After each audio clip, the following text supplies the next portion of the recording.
ำลังขาด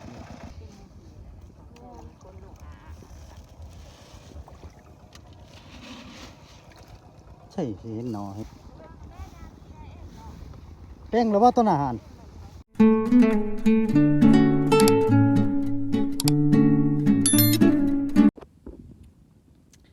สบายดีพี่น้อง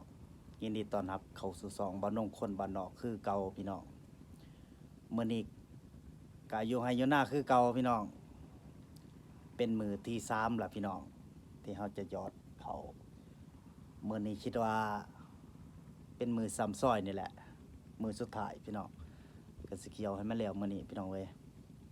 ตอนนี้น้องชายเพิ่นกำลังไถอยู่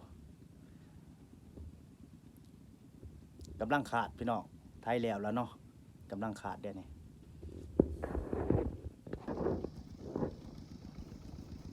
มื้อนี้บ่แม่นถือเบานงเอานำบ่ได้ถือมือว่านนี่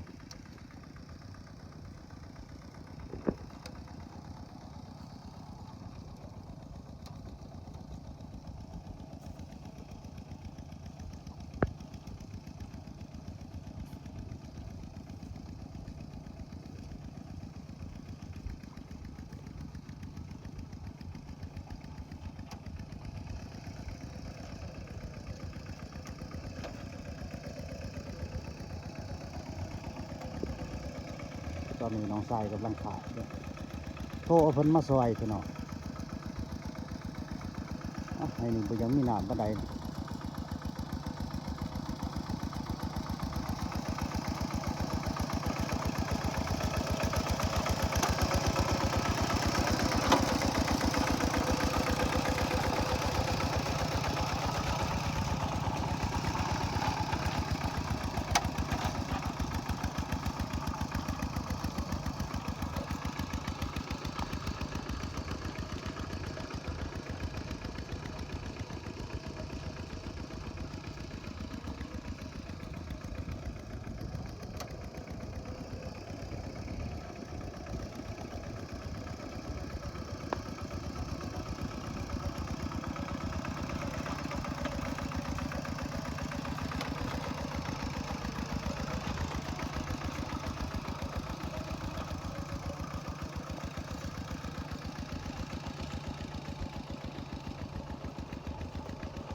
รถเด้อน้ำ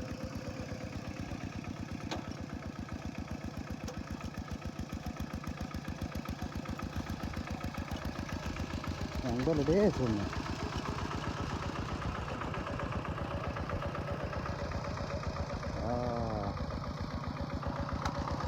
บกไว้ขนาด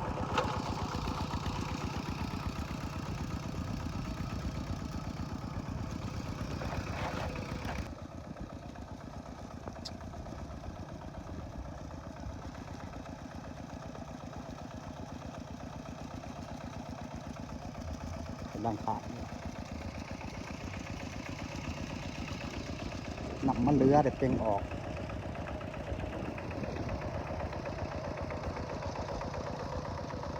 ยังซีให้พี่น้องบ่ทันยอดนี่จะขาดแล้วเบิดล่ะจะว่าสิยอด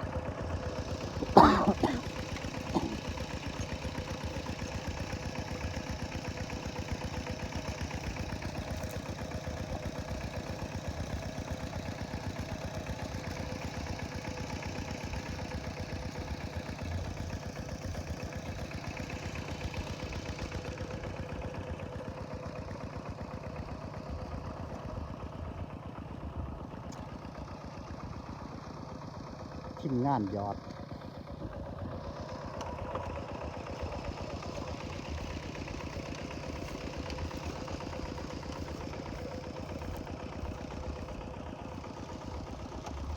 ให้หนึ่งประกันขาด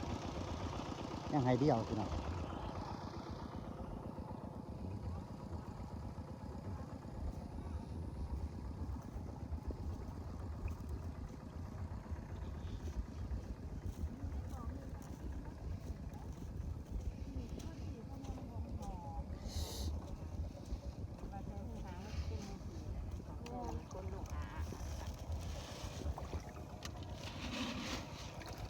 ส่สิเห็นหนอเห็นแหน่ กำลังออกให้กูจะเสานี่ก็โยนมือ ซ้ำว่านนี่แหละ มันเป็นเนาชอบว่าใส่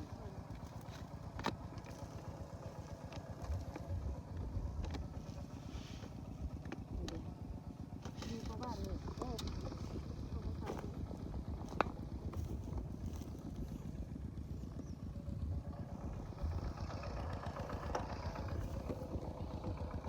เบิ่งเขา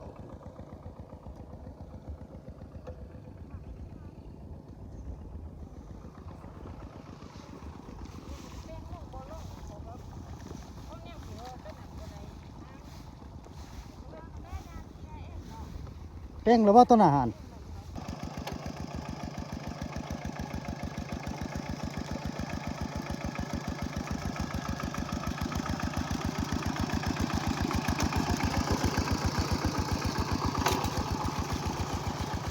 หน้ายอดนี่พี่น้อง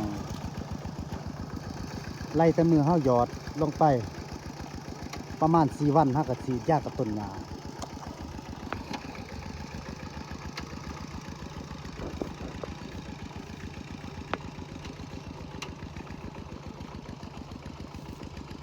นี่คือไฮนี่มืออื่นยัง2 มือก็ฮอดกำหนดฉีดยากับต้นหญ้าแล้ว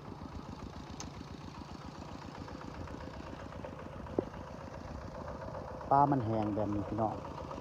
แล้วเฮามาฉีด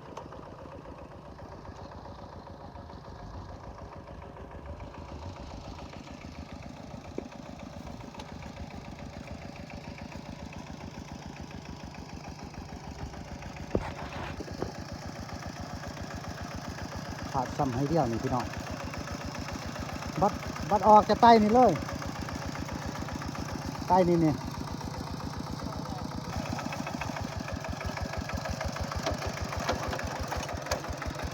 เอาขาดเลย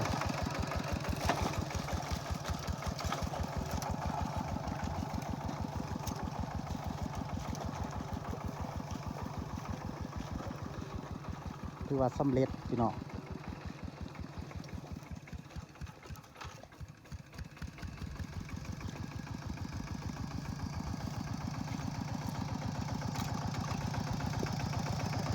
ขานะ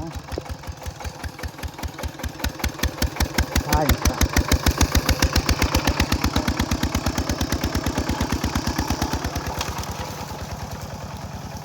จอนละ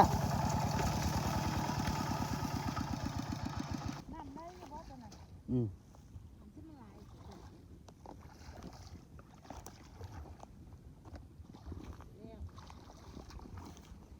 ไม่ยัง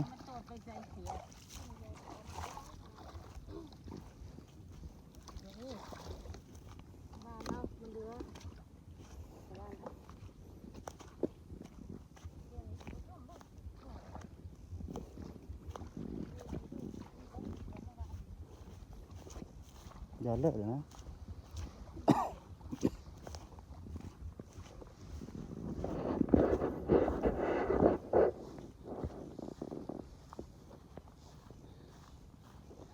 ถือว่าสำเร็จพี่น้องการเห็ดหน้ายอดเห็ดบหลายพี่น้อง14-15 ให้พี่น้องปีนี้เห็ดบหลายใส่เวลาเห็ดเนาะกะประมาณอาทิตย์หนึงพี่น้อง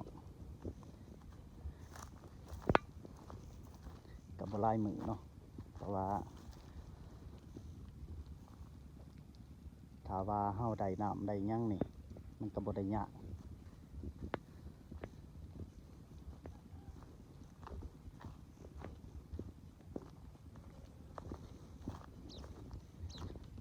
คือว่าหยอดเบิดล่ะพี่น้องนี่นาเขาจะกระหยอดเลยทั้งบ้านบ่นงนี่มีแต่หยอดเบิดพี่น้องบ่ได้ตกกาดำ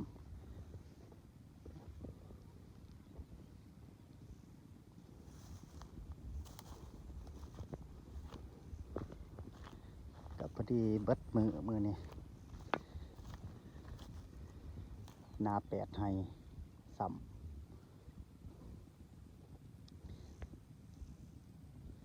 คลิปนี้ก็สิโจไว้สำนีพี่น้องเขามันใหญ่มันเกิดละจังสิอัปเดตใหม่จังสิถ่ายให้พี่น้องเบิ่งตอนนี้ก็